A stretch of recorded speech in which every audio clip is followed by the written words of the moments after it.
J'ai l'immense plaisir de vous présenter cette conférence, ce webinaire dont le thème est de la survie à la réussite, comment développer sa résilience grâce au coaching. Alors, je serais tentée de commencer ma présentation avec une définition de la réussite en sachant pertinemment que la réussite est quelque chose de très personnel et de très subjectif. Et donc, en espérant que ma définition se rapprocherait le plus possible de ce que vous donnez comme explication de la réussite, comment vous la définissez. Je vous laisse quand même cette question, comment vous définissez-vous la réussite? Alors, je partage avec vous la mienne. Pour moi, la réussite, c'est le résultat d'un ensemble de mindset propice à notre réalisation de soi et à notre épanouissement personnel. C'est très important pour moi de parler d'état d'esprit, de mindset en anglais. Notre état d'esprit, c'est ce que nous ressentons dans notre mental. Alors, pourquoi s'intéresser à notre état d'esprit? Tout simplement parce que notre mindset impacte notre résultat, voire nos résultats.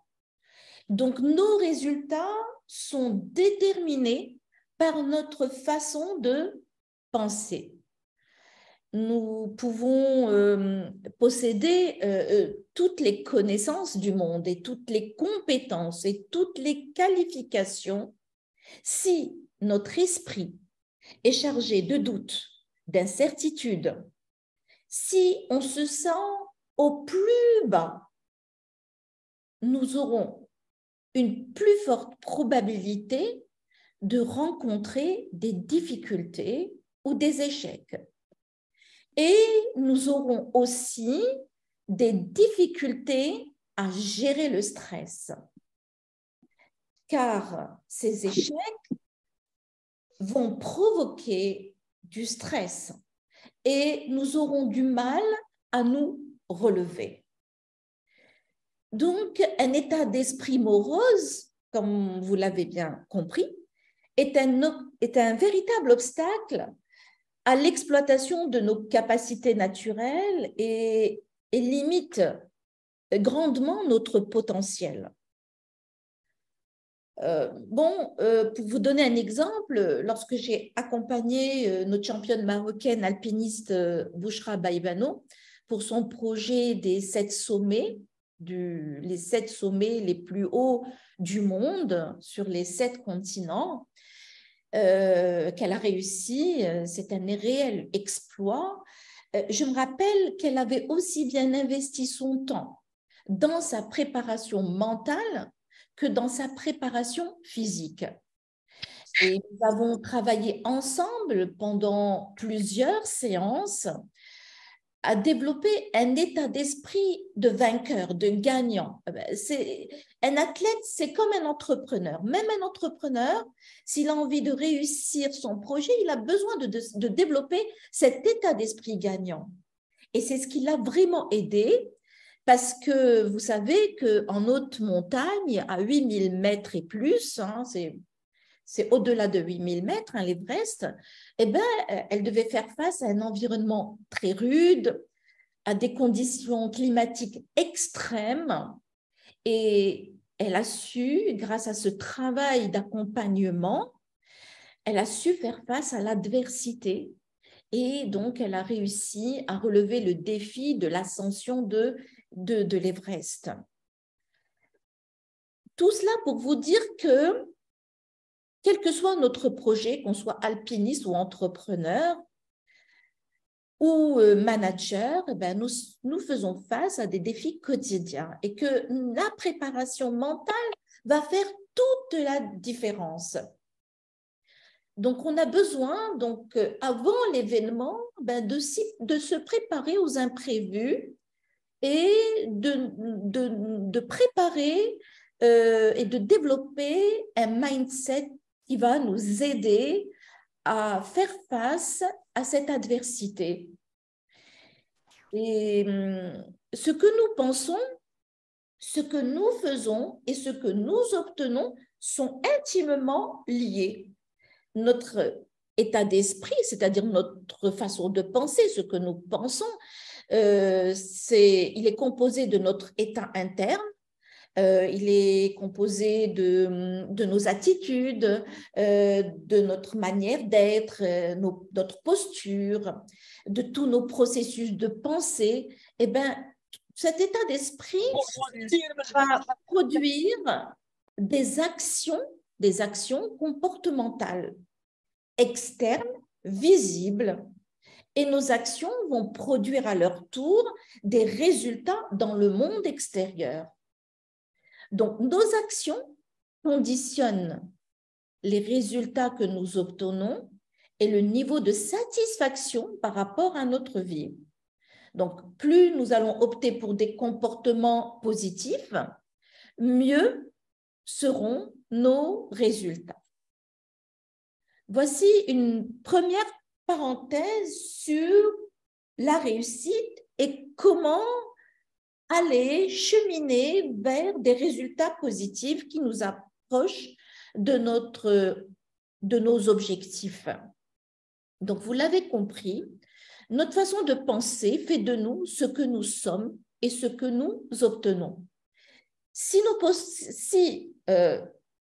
Imaginez, et vous pouvez en faire tout de suite l'expérience, parce que heureusement, nous avons cette capacité d'agir sur nos pensées en sachant que 6000 pensées par jour nous traversent l'esprit et que 80% de ces pensées sont négatives, soi-disant 48 000 pensées négatives qui vont provoquer des sensations négatives désagréables et qui vont être source de comportements négatifs et même de maladies. Quand on est traversé par des pensées négatives, on est souvent amené à utiliser des mécanismes de défense dont le résultat n'est pas toujours positif. Donc, si nous avons cette capacité à agir sur nos pensées, je dis souvent que nous sommes pas une poubelle, on est loin d'être une poubelle. Donc, on a besoin de mettre de côté les pensées négatives et nous avons cette capacité grâce à des techniques approuvées de coaching issues de plusieurs courants, issus des courants comme la thérapie brève, comme la PNL, comme la Gestalt, comme la psychologie positive, comme l'analyse. Toutes ces techniques, le coaching utilise pas mal de courants, pas mal d'outils qui ont été expérimentés et qui ont permis un changement d'état d'esprit, car toute l'origine de notre mal-être, c'est sincèrement, et vous l'avez compris avec mon introduction, que c'est la qualité de notre mindset. Alors, si nos pensées sont joyeuses, nous serons joyeux et nous allons agir avec plus d'enthousiasme, de créativité, de détermination. Alors, si nous pensons continuellement à l'échec, eh bien, ça va être notre cerveau reptilien qui va être aux commandes. Nous allons générer de la peur, nous serons craintifs et simplement, nous allons échouer sans doute et nous adopterons des comportements qui viendront confirmer nos pensées. Si je pense que je suis incapable face à une situation, que je n'ai pas les ressources, que je suis incapable de faire face à cette situation, eh ben, notre cerveau va faire en sorte de venir simplement confirmer ce que nous pensons. C'est ce qu'on appelle les autoprophéties auto-réalisatrices. Donc, si je pense que je ne suis pas capable, je vais générer des émotions désagréables, ce qui va entraîner des comportements inefficaces, inappropriés, et qui va venir donc confirmer le fait que je ne suis pas capable et je vais m'enfermer dans un cercle vicieux. Donc, comment faire? Déjà, agissons sur notre perception de la réalité, parce que la réalité n'est pas la réalité. C'est notre réalité. Nous pouvons la modifier parce qu'on en fait une représentation interne. Et comme c'est nous qui la construisons, cette réalité de bout en bout, on peut la modifier simplement par une seule pensée, en changeant notre façon de voir la situation, en changeant nos filtres. Hein, si on pense bonheur, vous serez heureux, vous allez penser succès et vous réussirez. Vous allez dire, oh, c'est facile à dire. Hein. Il suffit de le tester parce que c'est une question d'entraînement et d'habitude. Notre cerveau a une tendance à pointer le négatif. C'est le biais de la négativité. Donc, il est question de changer nos habitudes de pensée. Et ce biais de négativité, il a été nécessaire à un moment où on en avait besoin pour la survie de l'espèce humaine, parce qu'on était face à des dangers réels auxquels nous n'avons pas d'outils pour nous protéger. Mais aujourd'hui, nous considérons, même sur le lieu de travail, un simple imprévu, nous le considérons comme un réel danger, alors que ce n'est pas un danger de mort. Hein, mais nous allons en faire une représentation négative, ce qui va nous pousser d'être en réaction au lieu d'être en création, c'est-à-dire créer des actions et des comportements propices à gérer la situation de stress et à trouver des solutions et à construire des solutions. Parce que lorsque nous sommes en état de stress, c'est notre cerveau reptilien qui est aux commandes. Et donc, si vous voyez, si c'est ça, imaginez que c'est ça le cerveau et que nous avons notre cerveau limbique et donc nous sommes sous stress. Notre cerveau, notre néocortex est complètement déconnecté. Donc, on a besoin de le reconnecter pour pouvoir utiliser tout notre cerveau, mobiliser toutes nos ressources pour faire face à cette situation de stress. Parce qu'une situation de stress, c'est une perception que nous n'avons pas les ressources nécessaires pour faire face à cette situation. Donc, quand on est en état de stress, on est dans une forme de déconnexion et nous n'utilisons pas toutes nos ressources.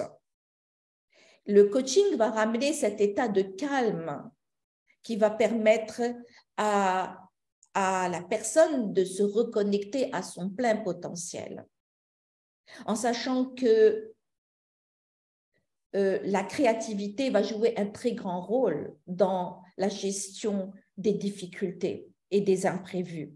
Et la créativité, elle se situe ici, au niveau du néocortex. Donc, si on veut que toutes les parties du cerveau fonctionnent en harmonie, on a besoin donc d'aider notre client à retrouver cet état de calme. Donc, la question est, pouvons-nous créer un état d'esprit particulier à chaque fois que nous le voulons? Par exemple, créer un état d'esprit de gagnant pour un sportif, créer un état d'esprit de génie tactique pour un joueur d'échecs, par exemple, créer un état d'esprit de précision pour un chirurgien, créer un état de créativité pour un artiste, créer un état d'esprit de visionnaire pour un président ou un entrepreneur. C'est la question à laquelle nous allons tenter de répondre. Est-ce que nous pouvons créer un état d'esprit particulier? Et aujourd'hui, j'aimerais vous poser cette question. Si vous pouvez laisser vos réponses dans le chat. Quel est, à votre avis, aujourd'hui, ce qui fait votre réussite professionnelle? Vous pouvez laisser des réponses dans le chat. Qu'est-ce qui fait aujourd'hui, à votre avis, qu'est-ce qui fait votre réussite professionnelle?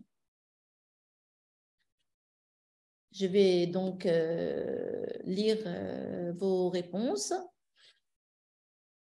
À votre avis, qu'est-ce qui fait aujourd'hui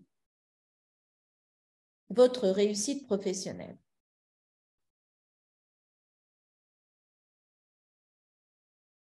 Alors,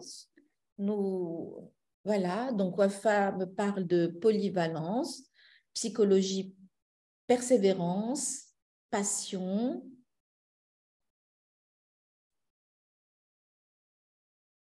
le sérieux, les objectifs, agilité, un esprit de combatif, mon empathie.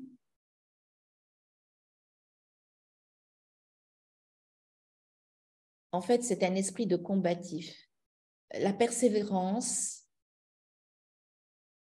qu'est-ce qui fait que vous réussissez aujourd'hui dans votre vie professionnelle? À quel état d'esprit vous faites appel le plus? Estime de soi et résilience. Très intéressant. Être déterminé, résilience, gentillesse, optimisme, créativité.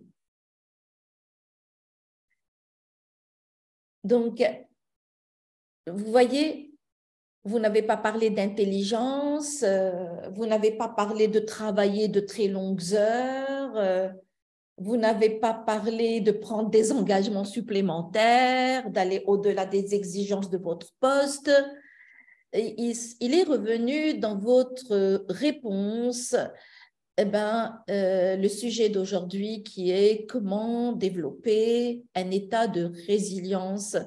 Et donc, en lisant vos réponses, vous allez voir que parmi vos réponses, il y a des composantes de la résilience. Nous allons les découvrir ensemble.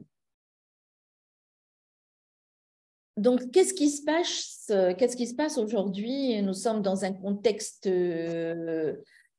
assez anxiogène depuis le Covid et le post-Covid. Nous sommes toujours à vivre un monde complexe, volatile, ambigu, incertain. Bon, alors vous retrouvez ici l'acronyme VUCA.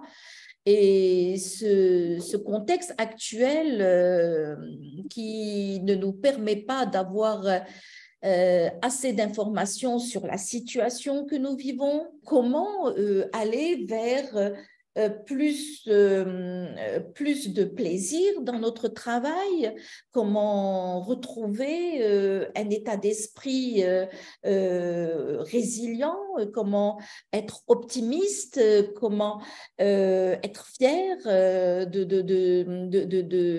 du travail que nous offrons au monde chaque jour.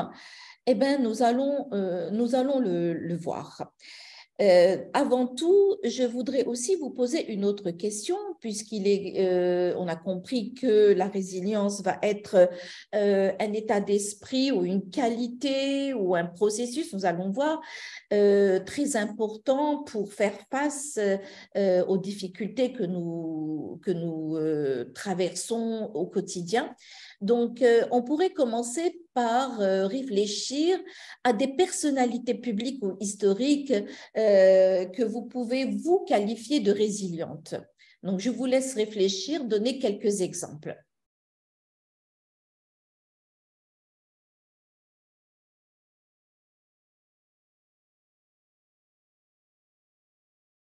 Quelles sont pour vous des personnalités qui font preuve ou qui ont fait preuve de résilience? Ça peut être des personnalités publiques, ça peut être un personnage historique.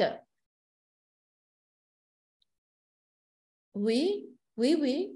J'ai eu comme réponse Nelson Mandela, Steve Jobs, notre prophète, sallallahu alayhi wa sallam.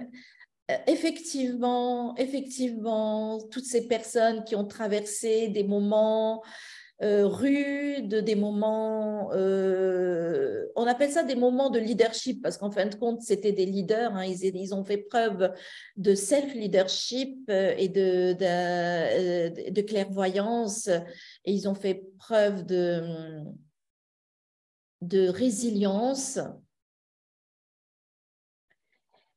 Et donc, vous pouvez donc vous connecter à ces personnes et voir toutes les qualités qu'elles possédaient et qui les ont aidées à construire cette résilience face à l'adversité. En fin de compte, c'est la situation qui fait que nous développons notre résilience. Quand tout va bien, on n'a pas besoin d'être résilient. C'est évident. Autre chose, pensez-vous que la résilience relève d'une faculté plutôt naturelle, c'est un don, ou est-ce que vous pensez qu'on peut développer notre résilience?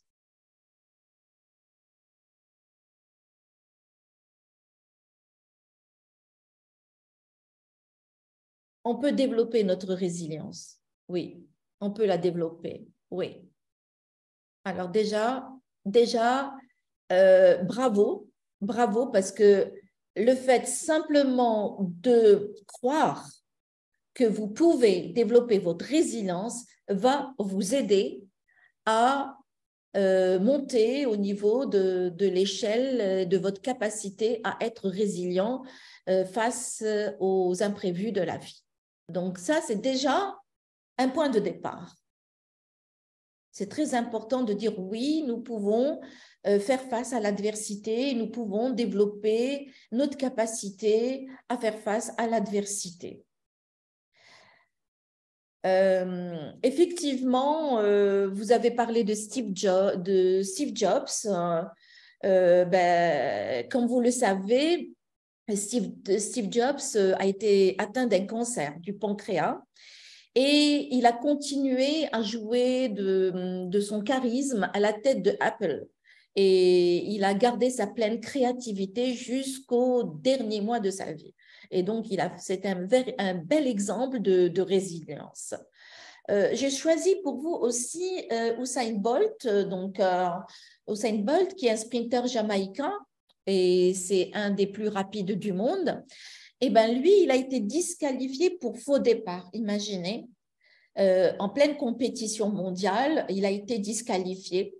Et juste le lendemain, il réussit à gagner donc la médaille d'or lors de cette compétition.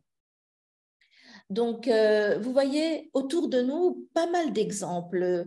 C'est très intéressant de s'inspirer. Et comme dit la PNL, eh ben, la PNL, c'est la modélisation de l'excellence. Et donc, on peut travailler sur modéliser c'est la compétence de la résilience à travers des personnes qui réussissent à être résilients dans des moments de grands défis et de hauts challenges. Et donc, effectivement, la résilience est acquise. Elle peut être, bien sûr, évidemment, il y a des personnes qui génétiquement sont plus à même d'être plus résilients parce que un des éléments de la résilience, nous allons voir, c'est notre capacité à être optimiste. Et là, c'est prouvé par la psychologie positive qu'il y a des personnes qui génétiquement sont plus à même d'être optimistes. Toutefois, nous avons la capacité de développer notre résilience et notre optimisme. Donc, je vais passer donc à la résilience, à vous parler de ce qu'est la résilience. Donc, les premières recherches scientifiques sur le sujet datent des années 1950. Et donc, on cherchait à comprendre les mécanismes de protection mis en place par les individus qui étaient confrontés à des accidents ou des traumatismes graves. Et donc, on dit souvent que la résilience, c'est une capacité de faire preuve de croissance. Donc, c'est une croissance post-traumatique, c'est-à-dire la capacité à se remettre d'un trauma. Et plusieurs recherches ont été faites autour de la résilience. Donc, si on revient peut-être à l'origine littérale du mot résilience, eh ben, ça veut dire rebondir, ça veut dire résister. Donc, résister à quoi? Ben, résister au choc et à la déformation. Donc, la résilience, c'est à l'origine un terme qui a été utilisé surtout en physique des matériaux, hein, et qui caractérise l'énergie absorbée par un corps lors d'une déformation qui peut provoquer la rupture ou pas du corps. Hein. Vous pouvez voir, par exemple, le caoutchouc, il a un niveau de résilience. Vous le tordez dans tous les sens et il peut retrouver son état normal. Par exemple, si vous prenez un œuf, vous le jetez, il va se casser. Quand il atteint le sol, vous voyez un œuf, il va se casser. Et si vous prenez une balle en caoutchouc, vous la jetez, elle va supporter la pression, elle va supporter le choc et elle va rebondir. Donc, c'est à nous de choisir, est-ce qu'on souhaite être un œuf ou est-ce qu'on souhaite être plutôt une balle qui rebondit? Donc, c'est notre capacité plus ou moins grande à nous adapter à des situations stressantes. Et cette capacité va définir notre niveau de résilience. Donc, c'est une grande capacité à s'adapter à des situations de stress élevé. Donc, de rester calme dans le chaos ou pendant la crise. Si une des finalités de développer notre résilience, c'est cette capacité à rester calme lorsque tout va mal ou lorsque nous vivons une crise comme nous venons de traverser tous lors de la pandémie du Covid. Donc, cette période a été propice au développement de notre résilience. Donc, plusieurs définitions et nous sommes souvent face à plusieurs obstacles. Donc, la capacité, la résilience, c'est cette capacité à faire face au changement et à continuer à se développer, quelles que soient les circonstances. On ne baisse pas les bras. Quand on est résilient, on est orienté vers le futur. On est ancré dans le présent, orienté vers le futur. Et quelles que soient les circonstances, on va savoir faire face au stress. Dans un contexte plutôt professionnel, eh ben, c'est notre capacité à maintenir un niveau de performance élevé et à nous épanouir, hein, même si l'environnement est stressant. C'est-à-dire qu'en fin de compte, les personnes résilientes considèrent le stress comme quelque chose de positif. Ils utilisent l'énergie du stress pour transformer les difficultés en opportunités d'apprentissage. Et donc, tout changement implique un nouvel apprentissage. C'est des personnes qui vont pouvoir avoir cette capacité à transformer l'adversité en opportunité de développement. Cette capacité de survivre dans un environnement hostile, c'est la capacité de se reconstruire après un choc. Alors, c'est qui a introduit cette notion de résilience? Vous le connaissez. c'est notre psychologue Boris Cyrulnik, qui a souvent utilisé deux métaphores pour expliquer la résilience. Alors, il considère la résilience soit comme une qualité, donc il va parler de personnes résilientes, et il va assimiler cette qualité à celle d'un sous-marin qui avance. C'est un blindé, il est composé de métal, il est solide à toute épreuve, à l'image du cuirassé. Donc, c'est un blindé qui continue sa route, qui, malgré la pression, va garder le cap et va avancer. Il est en mouvement. Donc, on va parler de personnes résilientes. Il y a aussi l'idée de l'huître perlière. Donc, ça serait aussi comme une huître qui, lorsqu'un grain de sable entre dans son espace, eh ben, elle va constituer du nacre autour de cet intrus, donc le sable, et elle va élaborer quelque chose de beau, un trésor, elle va élaborer une perle. Donc, en fin de compte, on peut considérer que la résilience, c'est comme un processus qui est paradoxal, où le traumatisme va générer des compétences et va générer de la créativité. Donc, en résumé, on peut dire que la résilience, c'est une capacité, à rebondir dans l'adversité, à retrouver l'équilibre après avoir reçu un choc, à garder notre niveau d'énergie, c'est-à-dire notre motivation, quelle que soit la situation que nous vivons, et à maintenir un niveau de performance élevé et à s'épanouir, y compris dans les situations difficiles, dans des environnements stressants.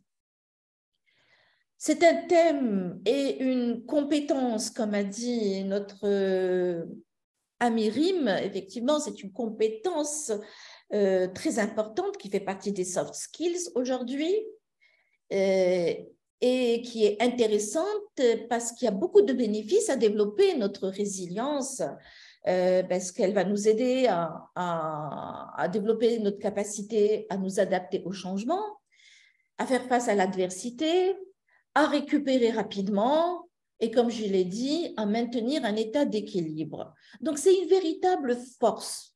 C'est une véritable force, tout simplement une véritable force pour nous aider à soulever la charge de la vie. Et donc, nous souhaitons développer notre résilience et devenir ces personnes résilientes qui réussissent à résister aux effets des difficultés et des échecs. Et les personnes résilientes, elles ont cette capacité de tirer profit des échecs, de tirer des apprentissages des échecs. Et elles ont cette capacité à recommencer. Elles font preuve de persévérance. On va parler de résilience externe. Donc, elles vont être très persévérantes.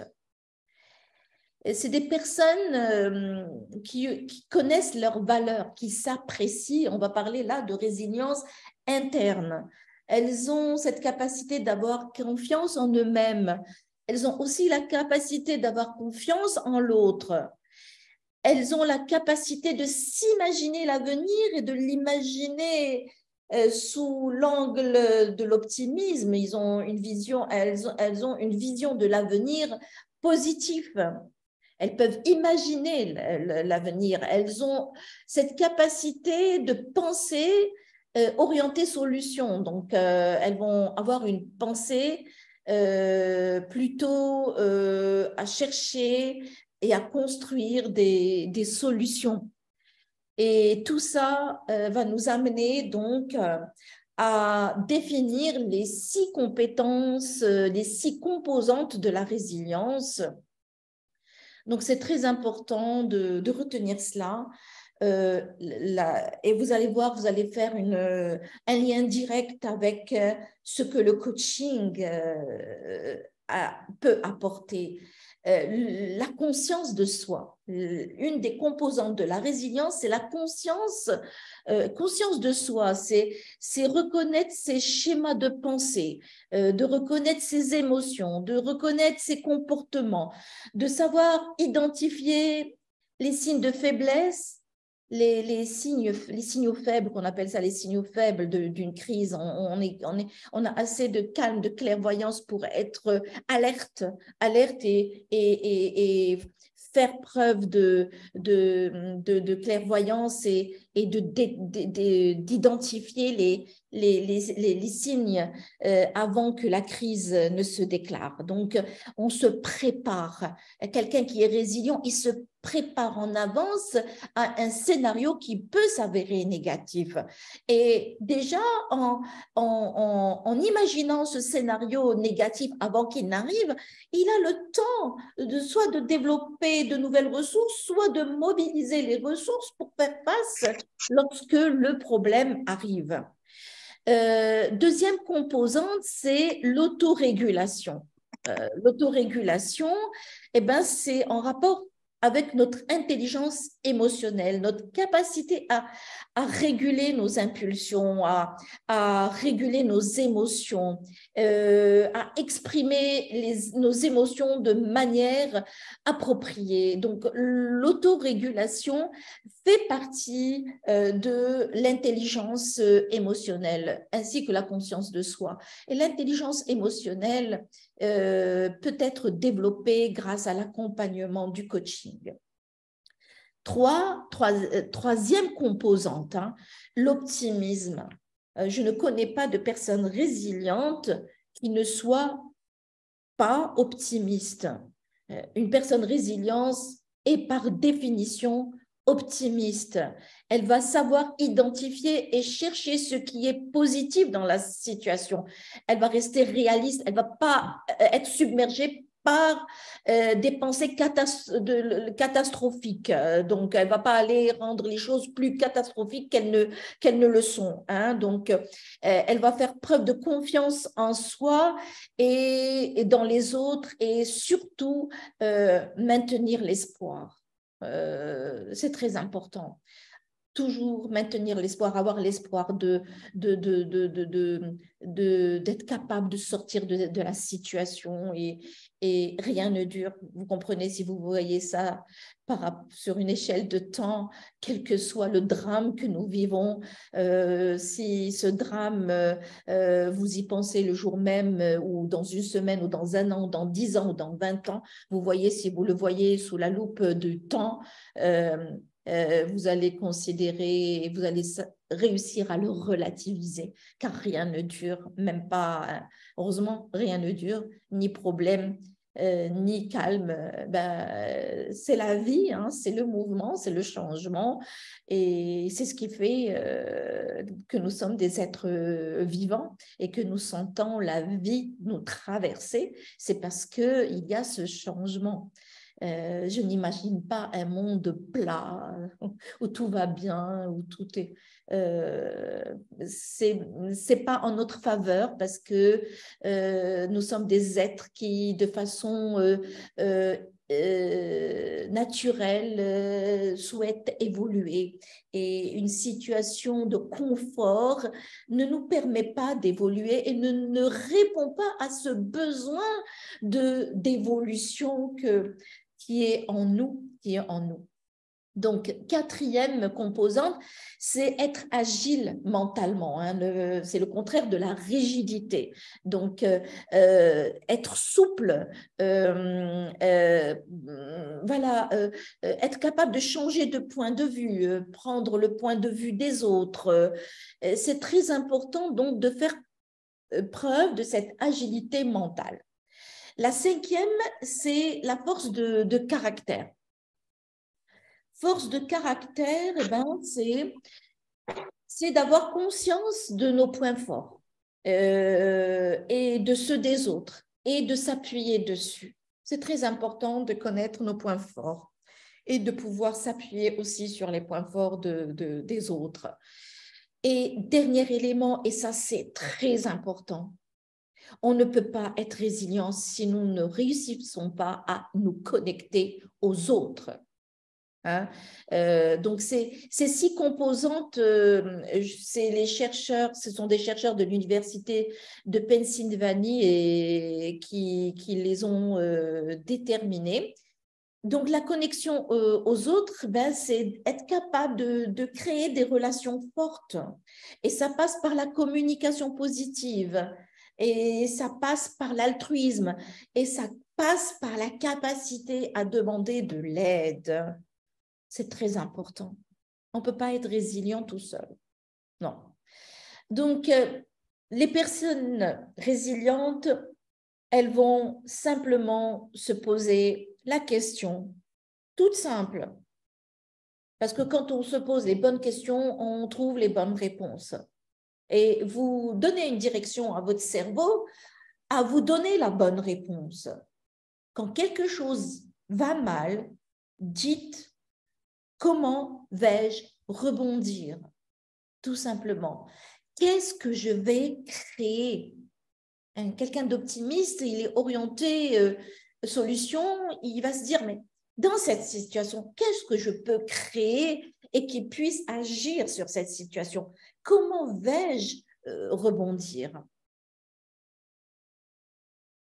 Donc, il est très important, et heureusement, Martin Seligman, qui a écrit La force de l'optimisme, alors lui, il dit, nous pouvons apprendre à être optimistes.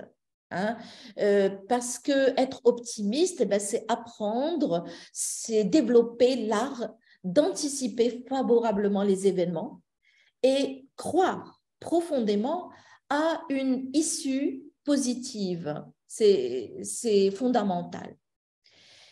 Et donc, pour développer sa résilience, de quoi avons-nous besoin? Eh bien, nous avons besoin de mobiliser toutes nos ressources, qu'elles soient biologiques, physiologiques, mentales, spirituelles, émotionnelles